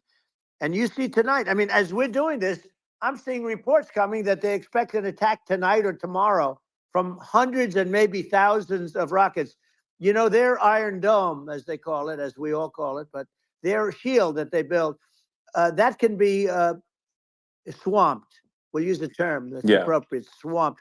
But they yeah, swamp it by shooting enough missiles. You know this better than anybody. By shooting enough missiles, sure. they can't defend themselves. They just obliterate the whole Yeah, place. And that's what some people think they're looking to do. And we have no leadership. There's no respect for the United States of America with these people. And I'm telling you, yeah, she'll be worse than him because she's a believer yeah. No, in I being think you're right. radical left, and he wasn't. I think you're right. I mean, you really, it's important for the public that may be listening to this to look at Kamala's track record, before the last like month, and say, is that a track record you agree with? And I think if you're an independent moderate, you definitely would not agree with it, because it is her behavior has been far left, and we're seeing just an overnight propaganda attempt to rewrite history and make it sound like Kamala's moderate when she in fact is not moderate. Well, So I her think that, running mate approved, signed into legislation, tampons in boys' bathrooms. Okay, now yeah, that's yeah, all that's I have weird. to hear. Tampons in That's boys' weird. bathrooms, and that means she Yeah, believes in that too. I mean, yeah, that's she not picked this okay. guy because he was the closest to her. A lot of people thought she'd pick sort of the opposite, but she picked an anti-Israel radical left person. But she is far worse, they say, than Bernie Sanders. If we have her as a president, if we have a Democrat at this moment as the president, I don't think our country can survive. I think it's a massive. I think we're in massive trouble, frankly, with the Kamala administration, and that's my honest opinion. And I think really it's essential that you win for the good of the country this election. And I mean I'm just stating my opinion. Now you may have seen this, but I got a letter from the EU Commission like saying to not have disinformation on the like during this discussion that we're having, like, and there's a lot of attempts to do censorship and to force censorship even on Americans from other countries. And what do you think about that? Well, I know the European Union very well. They take great advantage of the United States in trade, as you know. We, through a different forum, NATO, we protect them. And yet, if you build a car in the United States, you can't sell it in Europe. You just can't sell it. It's impossible. The same thing with our farmers. Our farmers find it very difficult to do business. We have a deficit with them of $250 billion, which people don't know. It sounds so nice, the European Union, but let me tell you, they're Not as tough as China, but they're bad. And I let them know it. And that's probably why they notified you. No, they don't treat our country well. We defend them, you know, with Ukraine. So we're in for 250 billion, and they're in for about 71 billion, and they have the same size. It's if you add up the European nations that in terms of an economy, it's about the same size. When you say as us, and they're in, Yeah. and they're in much greater risk. They're right there. We have an ocean separating us from, in this case, the enemy would be Russia. It used to be for the Soviet Union, but let's assume they're close enough. And what happens is they're in for 70 something million. I think even less than that, billion, and we're in for about 250 billion, and it could be a lot higher than that. And I say, why aren't you going to equalize? Why aren't they paying what we're paying? And they're in much more, it's much more important for them because of the fact that, they're right near there. I mean, they're all sort of in that location. We're not. But they should, and I did it with NATO. There were only 7 countries that were paid up in NATO out of 28 at the time. And the United States was the United States was subsidizing NATO, tremendously subsidizing NATO. And I said, I went in and I said, you got to pay up. If you don't pay up, we're not going to defend you any longer. I took a lot of heat, but you know what happened? Billions and billions of dollars came flowing in. And I think a lot of the public isn't aware of the fact that the United States pays a disproportionate share of the NATO expenses. And then we get taken advantage of on trade. So think about it. Yeah, well, I mean, the point of NATO is defending Europe, and it's it's like, then okay, well, why is the United States paying disproportionately more to defend Europe than Europe? That doesn't make sense. That's unfair, and that is an appropriate thing to address. Well, when you talk about cost cutting and savings and everything else, I mean, honestly, look, there's nobody that feels worse about the Ukraine situation than I do, because I know it would have never happened. I know Zelensky. He was very honorable to me, because when they went with the Russia hoax and they said I had a phone call with him, he said it was a perfect phone call. It was a great phone call. He could have grandstanded and, said, oh, he was very threatening. He said, no, it was a very nice phone call. I called him up to congratulate him on his win, and you end up getting impeached because these people are lunatics. I was talking about the difference from the people within and the enemies on the outside. In many cases, the people from within are more dangerous for our country than the Russias and the Chinas.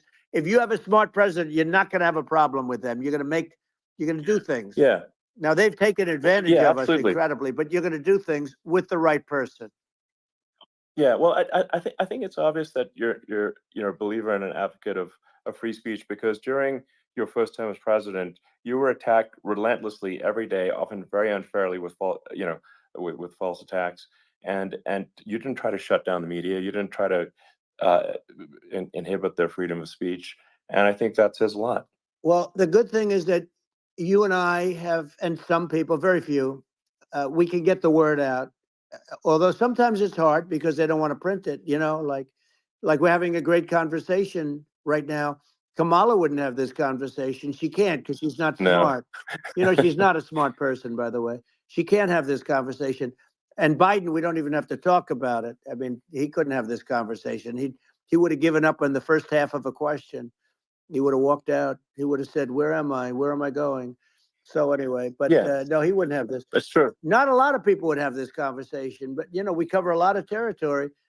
But the beauty is that we can have a conversation, and I'm able to get it out without, because I get treated unfairly. This is a really big point. You can actually have a conversation with you. Yeah, it's nice, isn't it? And you can't have a conversation with Biden or Kamala. It's like it's not possible. So this is like talking to an NPC. No. So it's just impossible. Well, but think of it. We need a man or person who's unbelievably sharp in order to stop all the nuclear danger and all the dangers that I'm talking about. And I got along with all these. I got along with Kim Jong-un. We had dinner. We had everything. And he really liked me, and I got along with him really well. By the way, he's the absolute boss over there. A lot of people said, oh, do you think he really? That's for sure. Let me tell you, I saw things that you don't want to know about. He is the boss. But we had a good relationship.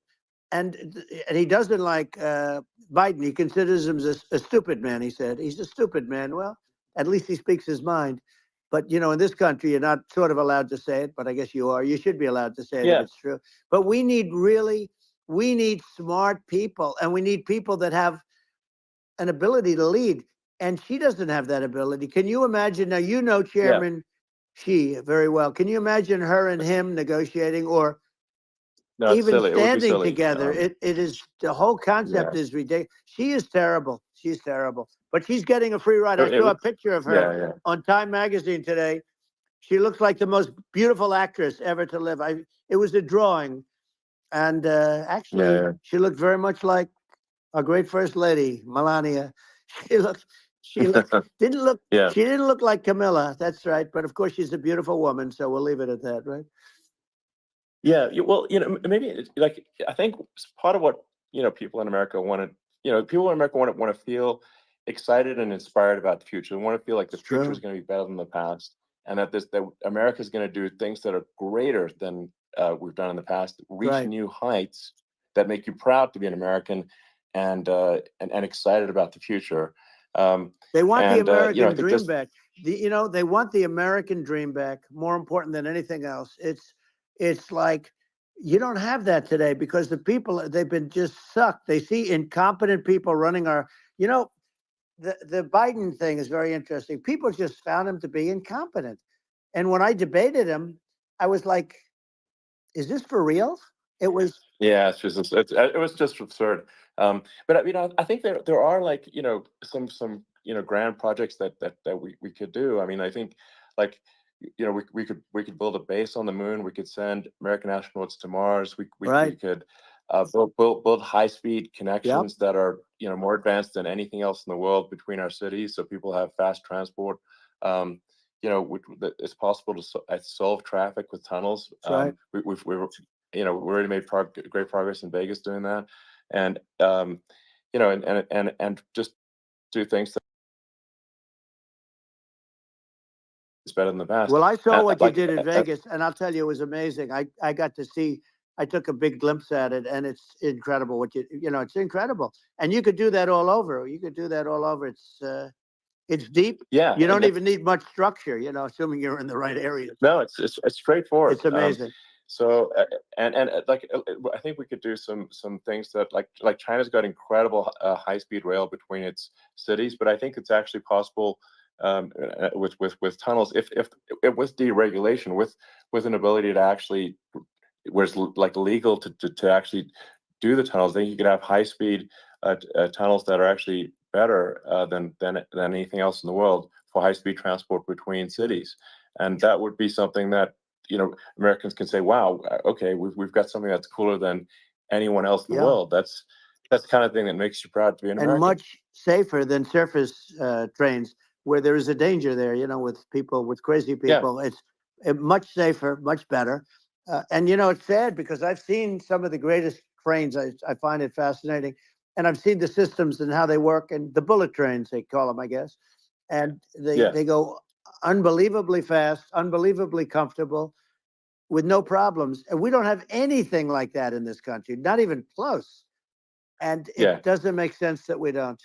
Doesn't make sense. Yeah, and I think also like there's I'm kind of hopping on the excess regulation, but I think something that um like I think people can generally understand is that what happens with laws and regulations is that there's more and more of them every year, and unless there's a process to clean them up, eventually everything becomes You're right. illegal, and that actually it slows down the development of new technologies. I mean, if you take the sort of like I think there's room for some reform at the FDA Yeah. for Yeah. improving the speed with which we approve drugs that could help save lives and improve people's Yeah. lives.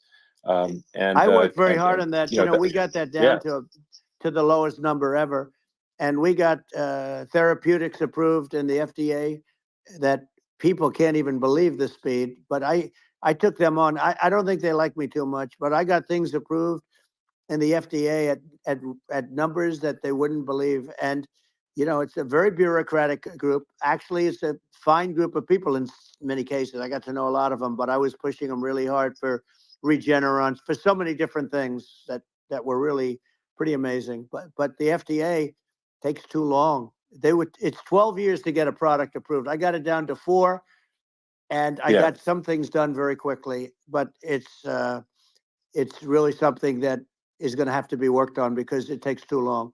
Just takes too long. Yeah, it just takes too long, and it's you end up in the same with the approval, but it's just it takes years instead of something that I think could potentially take months, and that improves people's lives. I think I just wanted to hop on this point that like there has to be an active process for reducing rules and regulations, because otherwise they just keep building up every year, and you get like hardening of the arteries, and eventually everything's illegal or takes forever, and then we just ossify as a society.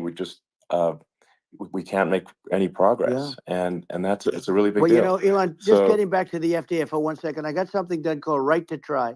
This is where you can go in, and if you're terminally ill, you can use a space age, medicine or whatever it may be. We have the best doctors, the best labs in the world. We really do. But people would go to other countries because you couldn't use the product, even if they thought it worked, because it's going through the FDA. I got it approved where you can, you basically, look, nobody wanted, the doctors didn't want it because of the liability. The country didn't want it, our country, because they didn't want to get sued. These are people terminally ill. The insurance companies didn't want it, and the pharmaceutical companies, nobody wanted it. I got everybody into a room, and we came up with an agreement that you won't get sued.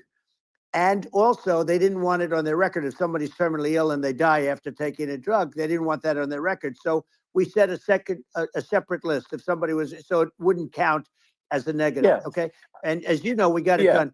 We have saved Right to Try. They've been trying to get this done for 58 years, and it sounds simple, but it wasn't, because the insurance companies, nobody wanted it, but we got it done. Somebody signs, you sign a document that you're not going to sue the insurance companies, the country, you're not going to sue anybody. And we got it done, and we're saving tens of thousands of lives. Right to Try. Hopefully you never need it, but if you do, you don't have to travel to Asia. People, if they had money, they go to Asia, they go to Europe. If they don't have money, they go home and die. That's what happened. They'd go home and die. Well, I mean, and actually, to give Europe some props here, it's like if a drug is approved in Europe, which has a crazy amount of regulations, it should obviously be approved in the U.S. I mean, they get more regulations than we do. So why would a drug be approved in Europe and not in the U.S.? That's crazy. Well, we did it. We did something that really, they've been trying to do it for 50 years, and they just couldn't get it done, and I got it done. And it's really something. But you're right. Some people go to Europe because a drug isn't approved here, but it's approved in Europe, and it's a drug that, generally speaking, would work. It's pretty crazy. Absolutely, you're right. And I think so long as people are properly informed of the pros and cons, and like these are the risks, these are this is the risk, and like you make your own decision. That makes sense. Well, I think just in sort of closing up, and by the way, I'm looking at the numbers. You got a lot of people listening. I hope you don't get nervous, because you got a lot of people listening to you right now, like 60 million or something. What is that number? It's crazy. It's amazing how you can see that right away. How many? What is the number? Wow. What is it? Well, wow. I think in terms of people, that's bigger than you said. You said 25, and you're much more than double that number, 25 million. I think you're going to be 60 or 70. And I guess over a period of time, hey, I congratulate you. Do I get paid for this or not? Well, I think actually in terms of the number of people that will hear this conversation over the next few days to weeks, it's going to be hundreds. That's what they say. Yeah, that's good. Well, look, it's an honor. I just asked this: are you better off now, or were you better off when I was president? Nobody's better off now. People, we put out polls on that, and nobody's better off now. Inflation has killed it, and they also feel very unsafe. You look at what's going on with a lot of different things. You look at the riots we had at the colleges over. I mean, it's ridiculous, but all of the riots, they just feel unsafe. And now they really feel unsafe because you have a new form of crime. It's called migrant crime. I call it Biden migrant crime. Maybe I'll call it Kamala migrant crime. But I mean, with all these things, I always try to get to the ground truth by just asking people.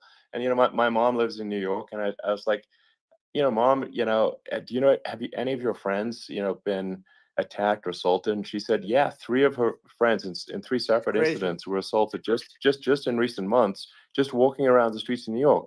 And I said, well, what happened to the people that assaulted them? Oh, nothing. They got away. Like, and they just They know that always get away. nothing's going to, and they don't even bother reporting it because they know that they're not going to, people are not going to get prosecuted. They just let, violent criminals out in New York. The with, only with one that gets zero bail. prosecuted is Donald Trump.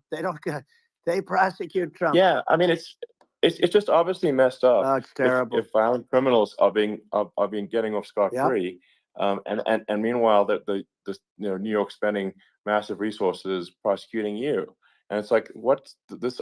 And I think the sort of sensible public looks at this and said, what the heck's going on here? This is obviously abuse of the legal system. The legal system is supposed to be protecting the public from violent criminals, and it should be obviously allowing the public to make their own decision about who should be president, as opposed to some legal case. Once they start this precedent, because this can go on with the next one. I mean, this is a very bad precedent what they're doing in terms of going after their political opponent, and that's all it is. It's going after their political opponent, and then you get a judge who's a strong Democrat, and I'm being nice when I say that. In many cases, crooked as hell.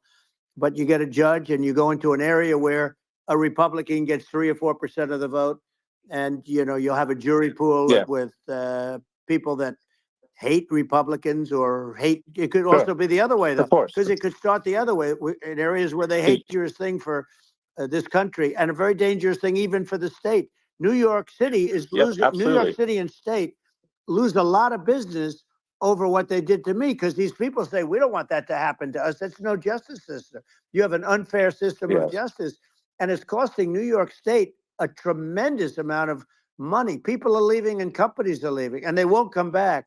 So, all of that stuff is important. But the economy now is the big thing, and we can turn that economy up so fast, and people are going to be back again. We're going to get rid of inflation. I think there's a lot of opportunity. Right. Absolutely. So. And I just want to congratulate you. You've done an amazing job. You have definitely got a fertile mind. We can talk. You and I can talk about rockets. It's kind of you to say. Thank you. Tunnels. We can talk about tunnels and rockets and electric cars. So many things. And now you're into the AI, and that's going to be another beauty, I'll say. So it's an amazing thing you've done, Elon. It's an amazing thing, and I congratulate you. I mean, thank you. And I just say here, here's to an exciting, inspiring future that people can look forward to and be optimistic and excited about what happens next. And that's the kind of future that I think you will bring as president, and that's why I endorse you. Well, I appreciate that. That endorsement meant a lot to me. Not all endorsements mean that much, to be honest. Your endorsement meant a lot. And, we have a phrase, make America great again. It's pretty simple, but it really says that we want to make America great again. And we can do it. We can do it now. But if we were going to suffer another 4 years like we've suffered for the last 4 years, I'm not sure the country can ever come back. That's how bad it is. It's so bad. We have to do a lot of things. I think that's a very real risk. It's a big risk. It's a very real risk. Yep. And it's, I'd just like to note to people listening, like I've not been very political before. And if you look at my record, I've actually been, I'm not like, sometimes they try to paint me as like a far right guy, which is absurd, because I'm like making electric vehicles and solar and batteries, helping them with the environment, and I actually I supported Obama. I stood in line for 6 hours to shake Obama's hand when he was running for president, and so it's not like I'm like some sort of dyed in the wool long-term Republican. I call myself historically a moderate Democrat, but now I feel like we're really at a critical juncture for the country, and I think a lot of people thought the Biden administration would be a moderate administration, but it's not, and obviously we're just going to see an even further left administration with Kamala. That's my honest opinion. I mean, her dad is literally. I mean, she was brought up as an actual. Her dad is a Marxist economist. You can Google it. I mean, it's not a. We're not making this up. That's how she was brought up. So, and we want to have a future that is prosperous. And I think we're just at this critical juncture, and I think this is a case of the America is kind of at a fork in the road, and True. I think it will take if the path to, like, you are the path to prosperity, and I think Kamala is the opposite. Then that's my honest opinion. I'm gonna get attacked like crazy, and I've also experienced quite a bit of lawfare myself, but I'm just trying to tell people my honest opinion, and I haven't been really active in politics before, and I'm just trying to point out that my track record historically has been moderate, if not moderate, slightly left. And so this is to people out there who are in the moderate camp to say, I think you should support Donald Trump for president. And I think it's actually a very important junction in the road, and we're in deep trouble if it goes the other way. Well, I want to thank you. And, I actually always did think of you as somewhat left. I must say that. So it's Yeah. even more of an honor to have your endorsement. I know how strong you feel about it. But, when you think of her, San Francisco, 15 years ago, I had a great friend, Bob Tish. He said it's the greatest city in America. And now it's almost not livable there. And California likewise. And she was involved in the destruction of San Francisco and the destruction of California. And she will be involved in the destruction of our country if people are so unwise as to elect her. And I hope that doesn't happen. And I hope the elections are going to be run honestly. And we're going to turn this country around. We're going to do things and we can do it fairly quickly. And we have to get rid of the criminals that have been, given to us by other countries as they laugh. They laugh at us. They think we're stupid to accept these people. These are radical, stone cold killers in many cases, and terrorists. And they're in our country by the hundreds of thousands. Yeah. And we have to take them out. Yeah. I mean, if I could summarize it, perhaps, I think these are issues that I think most people in America would agree with, which is that we want safe and clean cities, we want secure borders, we want sensible government spending, we want to restore both the perception and reality of respect in the judicial system, just stop the lawfare, and I think that's like, and how are those even right-wing positions? I think those are just that's just common sense, and that's I mean, would you agree with that? 100%. I don't understand, the whole, they call it progressive. They don't like the word liberal anymore, but call it liberal or progressive. I don't understand how somebody could say that it's okay for them to empty prisons into our country. And again, I told you their crime rates all over the world are going way down, which makes sense. In fact, the next time what we'll do is, if something happens with this election, which would be a horror show, we'll meet the next time in Venezuela, because it'll be a far safer place to meet than our country. Okay, so you and I will go and we'll have a meeting and dinner in Venezuela, because that's what's happening. Their crime rates coming down and our crime rates going through the roof. And it's so simple. And you haven't seen anything yet, because these people have come into our country and they're just getting acclimated. And they don't know about being politically correct law enforcement or lack of law enforcement. And our police, I have to just end with this. We have great police. We have great law enforcement, but they're not allowed to do their job. They have to be able to do their job without being destroyed. Well, absolutely. And it's obviously demoralizing if you're a police officer risking your life to arrest violent criminals who could kill you and do kill you sometimes. And then you arrest the violent criminal, and then the DA, doesn't prosecute and that's let the guy out. Well, then, like, why should a police officer risk their life to arrest a violent felon? Well, even worse, Elon, if nothing's going to happen. Even worse, they prosecute the police officer. They go after it and they prosecute the police officer, and they take away his pension. They take away his job. He loses his family. He loses his house. Well, I thought it was very telling, like incredibly telling, that when there was that case where sort of a gang of thugs beat up police officers. I think it was in Times Square in New York, and then nothing happened to those guys. They were let out, zero bail, and I think a bunch of them were given free tickets to California. Well, what is I mean, that is a gross indignity against the United States, and that's how, I mean, this is insane. Like, have we lost all pride? How can such a thing be allowed to occur? I've never seen anything. We see where they get shot. It's a very dangerous profession, but it's something they're very proud of, and they want to be able to do their job. But I've seen them get shot. I've seen a lot of things, but I've never seen where these guys are standing in the middle of a big street, everybody watching them, and they're literally boxing, like punching, stand up fighting a police officer. There were two of them, and you Yeah, had about six yeah, of yeah. these guys, and they're punching the hell out of them. And in their own country, they would be dead if they did that. They'd be shot.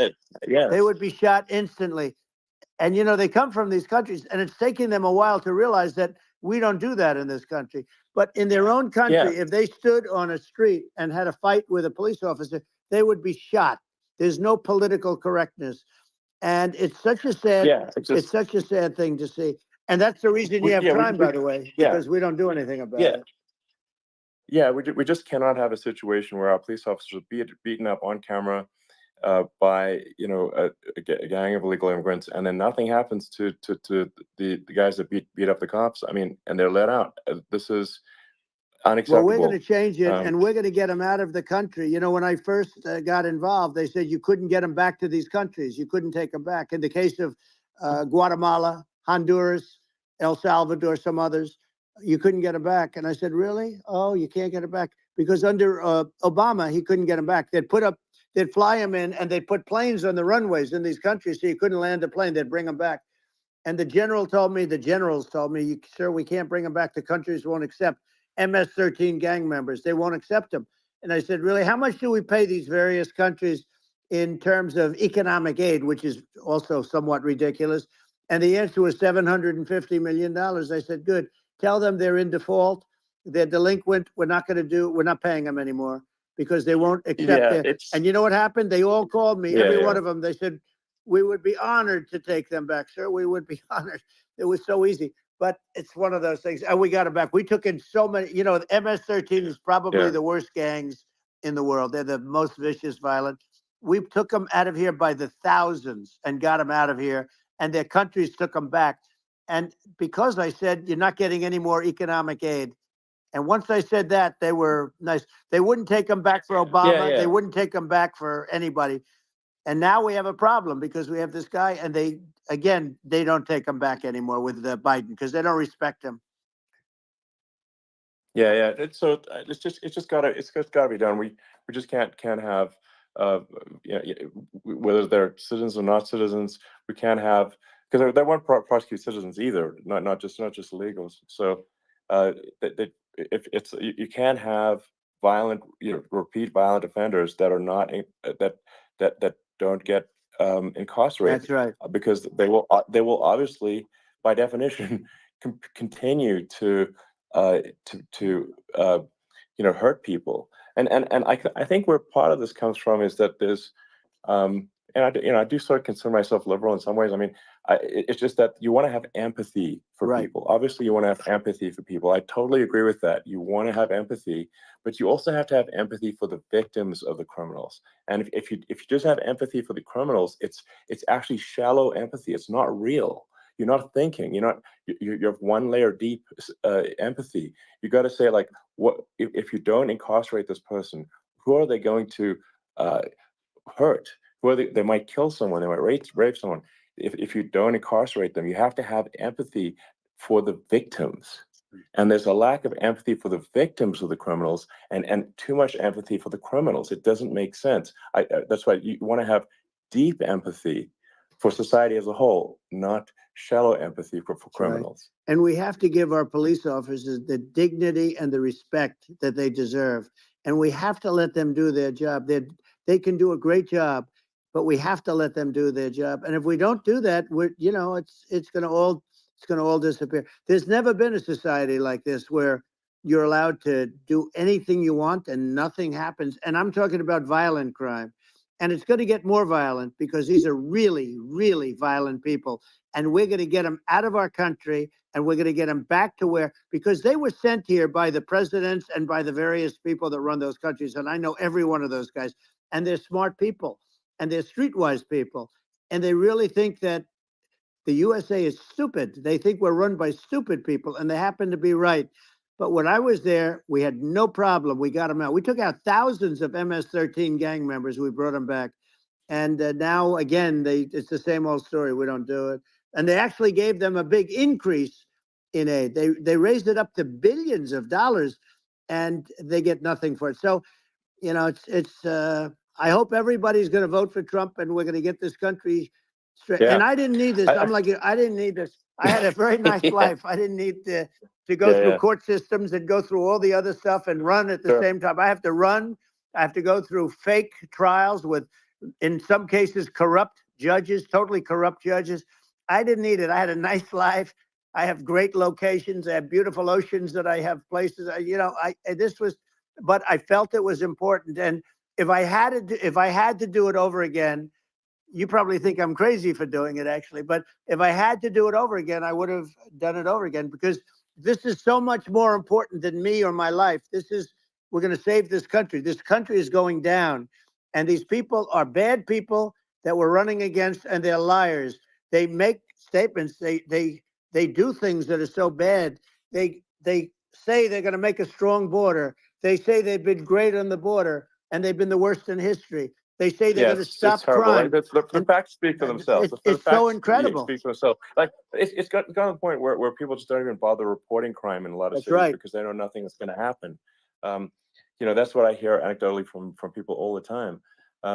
So it's just my values. I'm just saying to people out there, like the things I think are important for the future is, like, we've got to have safe cities, we've got to have secure borders, we've got to have sensible spending, and we've got to have deregulation, and so we can have a prosperous future. And then we want to have some exciting, sort of moonshot projects that people can get fired up about. And that's the future I'm looking for. And I'm pro environment, but I'm not against. I'm not like, I don't think we should vilify the oil and gas industry, because they're keeping civilization going right now. And but I do think we want to move at a reasonable speed towards a sustainable energy economy. Those are my values, and I think and so, I mean, that's why I'm supporting you for president. Well, I appreciate it. We're going to give incentive to companies to come into our country, not to leave our country. We're going to be giving tremendous incentives. We want companies to build here, not to build in other locations. And we want to create jobs.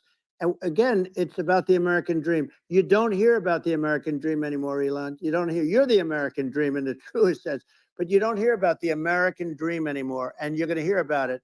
People, they need that incentive to go out and do it.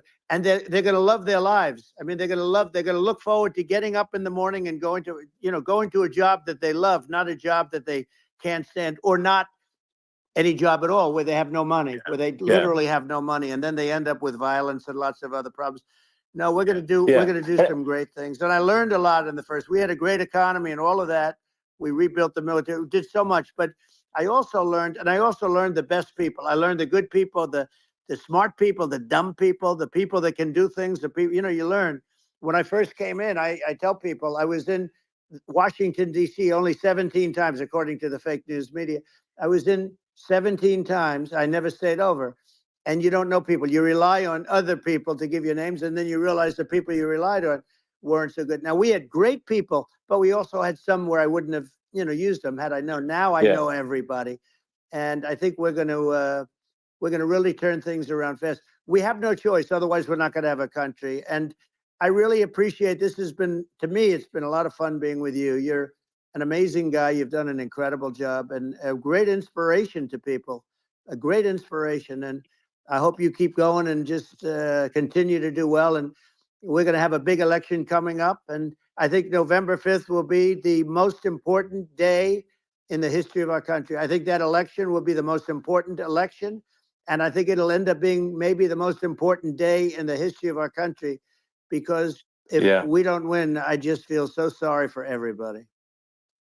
No, I think we're at a fork in the road of destiny of civilization, and I think we need to take the right path, and I think you're the right path. So I think Well, that's what it comes down to. thank you very much, Elon. It's a great honor, and we'll do it again sometime. And it's been really fun, and I hope you got a lot of viewers. I hear you got a lot, but I hope you Sure. got Yeah.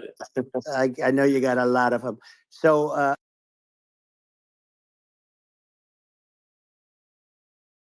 I appreciate it. I'll see you soon.